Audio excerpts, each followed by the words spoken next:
Hello, welcome back. The Iron Throne has been claimed by Kapugohi. We summoned a few kidnids, searched for some death sites, but didn't find any, unfortunately.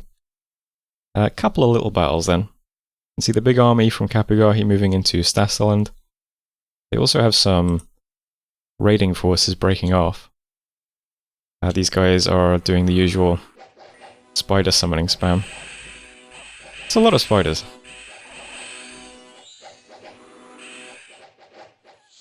Yeah, no amount of PD is going to stop that, I don't think.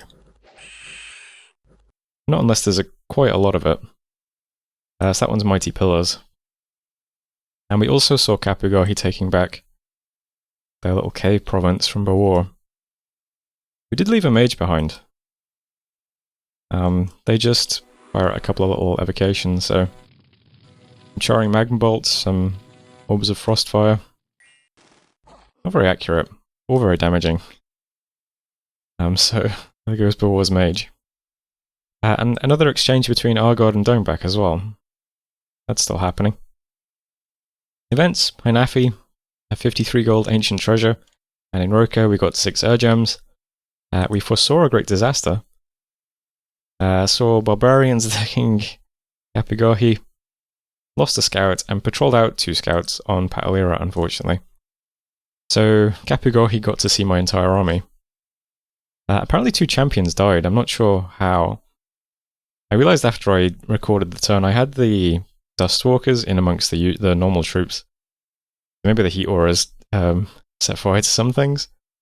I've moved them now though. But Kapugohi gets to see my whole army. So it's up to him now if he wants to smash into it or not. That would be fun at least. Not sure what to do if he just moves past me is the thing. Probably just still going to sit here anyway. He goes for this one, I guess I'll go for this one, although this one's worth a lot more. This is actually a very good province. I don't know, we'll just hang out here for a turn and see if he smashes into us or not. And if not, we'll chase him, I suppose. Not ideal, but we're not exactly in a strong position, so... besides that, doing a little bit of recruitment in my other forts, just getting some mages, mostly focusing on Hinafi now. I'll try and make sure this is well defended, since yeah, this might end up being our last bastion if things continue to go poorly. But we'll see, maybe Bawar's about to swoop in and start taking loads of this stuff. And it'll pull a load of a lot of Kapugohi's forces off us. That's possible. And then we can just focus on taking these 2 thrones, probably. Other little arrows are, we got one of these Earth Death Mages in Sleepy Wold, so they can go to Hinafi and start summoning Dustwalkers. And these 2 guys are still just looking for death sites. And that is it currently for the turn. Still just continuing to patrol. And that was turn 52. So thanks for watching, and I'll see you next time. Hello, welcome back. We've got some evocation done. Does that give us anything? I don't think I even checked. So 5 is, we can do fire spells. So Drying Falling Flame, 50 cast time, AoE 1, armor piercing fire damage, also gives you ongoing fatigue. Desiccation. Interesting. Probably the only one we can use easily though. There's also Storm of Sharpness we might be able to do.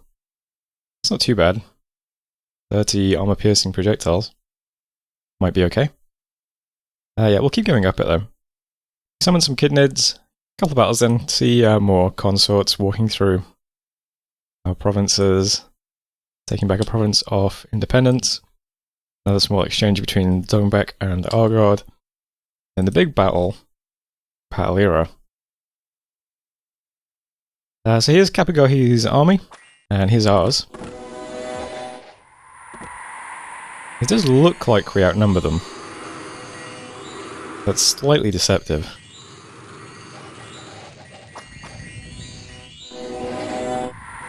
So there's a big cold spell cast by the dragons.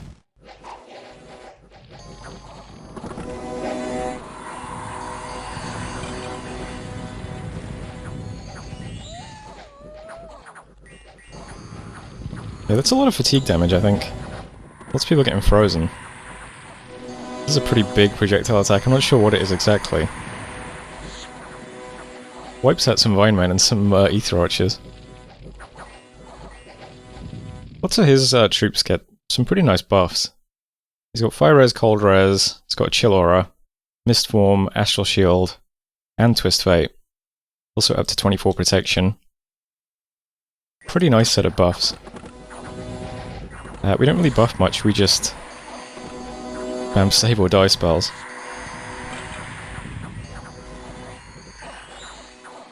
It would be nice to like zoom in and see some of the spells going off and wiping out squares of units, but I don't really see it happen very much.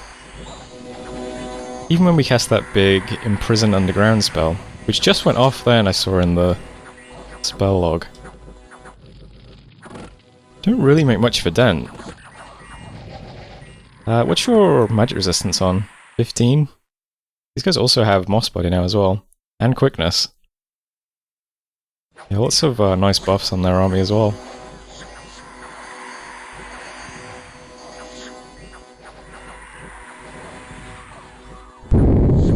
That's a lot of boulders falling from the sky too. That was pretty cool.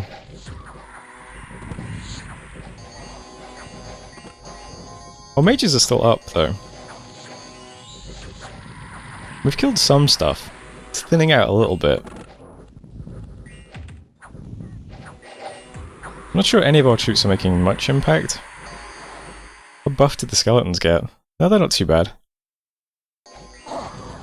There's an earthquake. Yeah, we're definitely losing troops quickly, more quickly than he is though.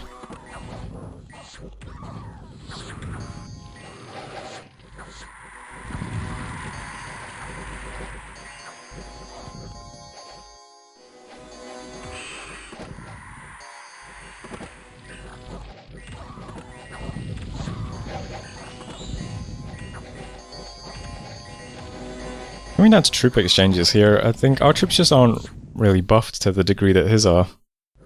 So as good as they are, they're not going to compete with those ones. So we're just sort of steadily losing ground. Yeah, the spells we researched didn't really make much of a dent, unfortunately. I was hoping that big chunks of his army might just be getting deleted, but...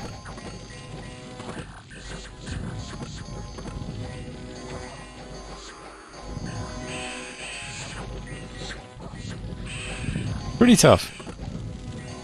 The big block of elephants we had have just gone now. Some othernesses, some magma children, a few more elephants down here. Trying to hold the southern flank.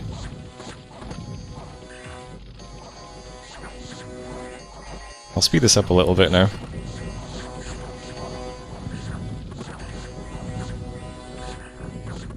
Awful lot of stellar light being cast on us.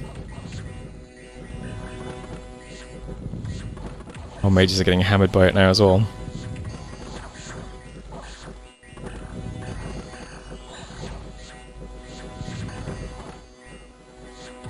Unfortunate.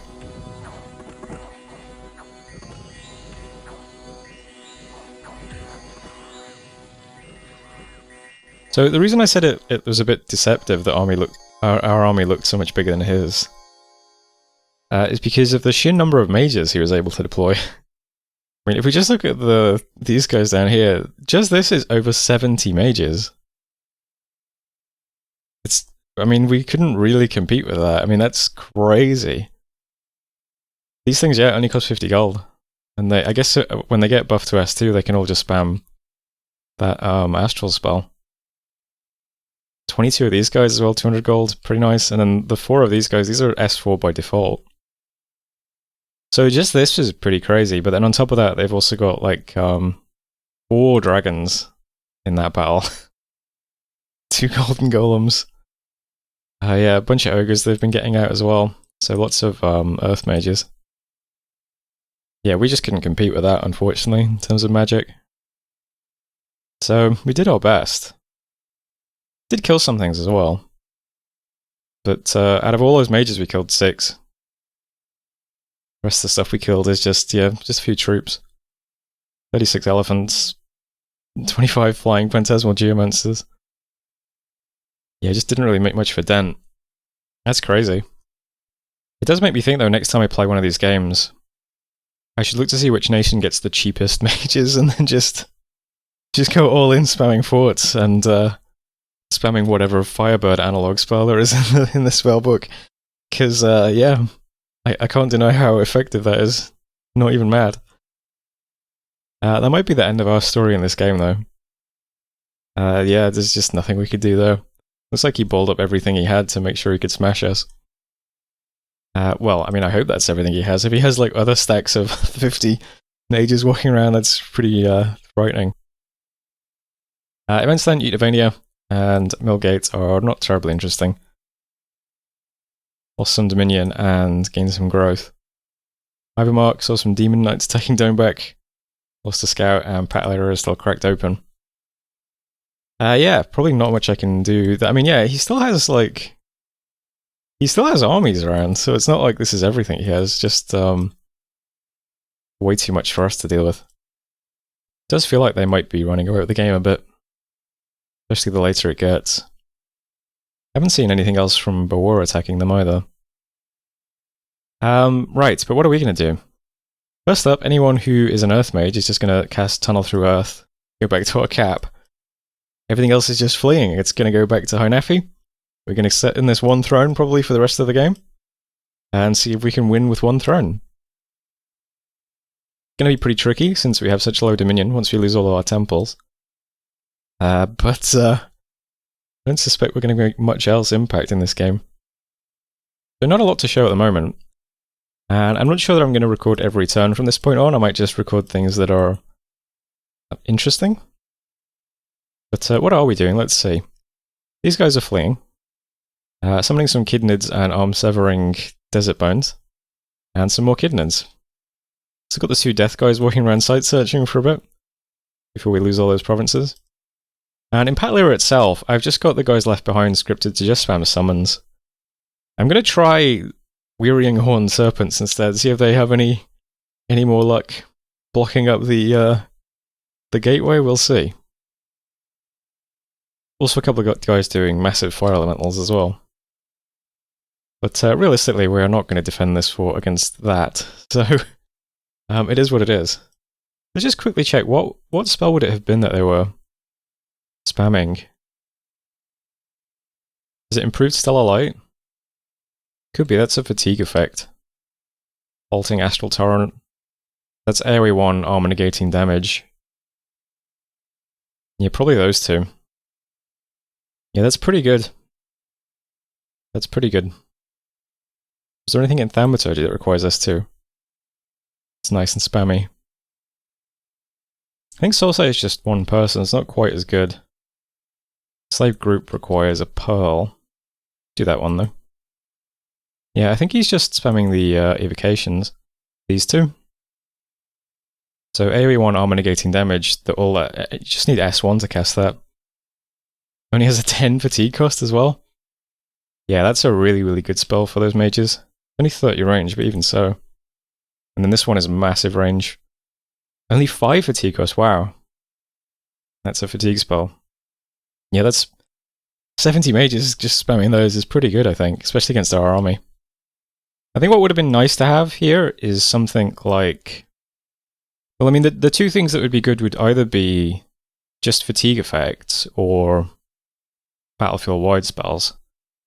Which is a bit awkward because he's putting Grip of Winter up himself and spamming Earthquake himself, so I guess he's resistant to both of those. I think the big one that would have been good against this sort of army is Foul Vapors, which we would be able to cast. But there's no Foul Vapors analog in the book, I don't think. There were poisonous spells, because I was trying those early on. They just didn't quite have the range to hit the mages. We couldn't really spam them well enough. Oh, there is Foul Vapors, okay, it's at 7. Yeah, this should have been the target, I think. Now that I know what I know. I think if we could have got Foul Vapors up, that might have been pretty good. Because of all the buffs he puts up, I don't think they have any poison resist. I just hit N a few times. Let's get to the point where they're buffed. Oh no, they did. Oh, this guy's got a Hydroskin armor. No poison resistance.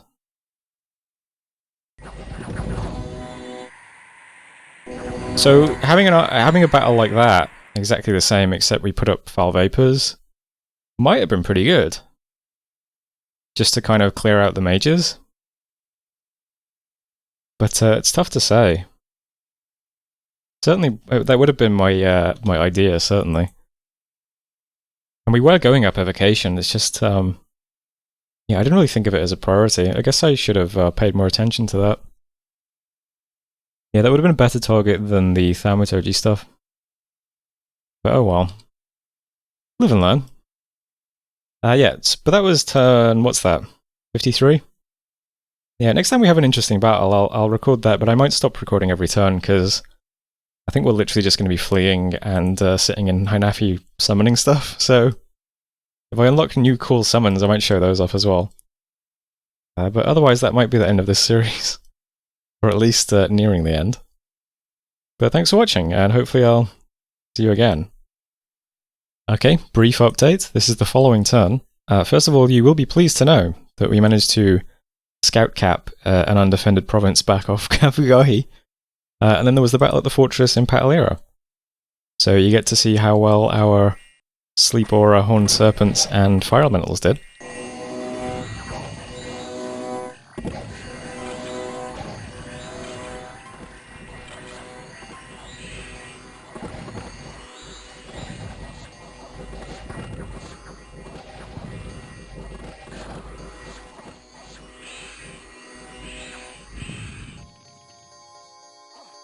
Not at all.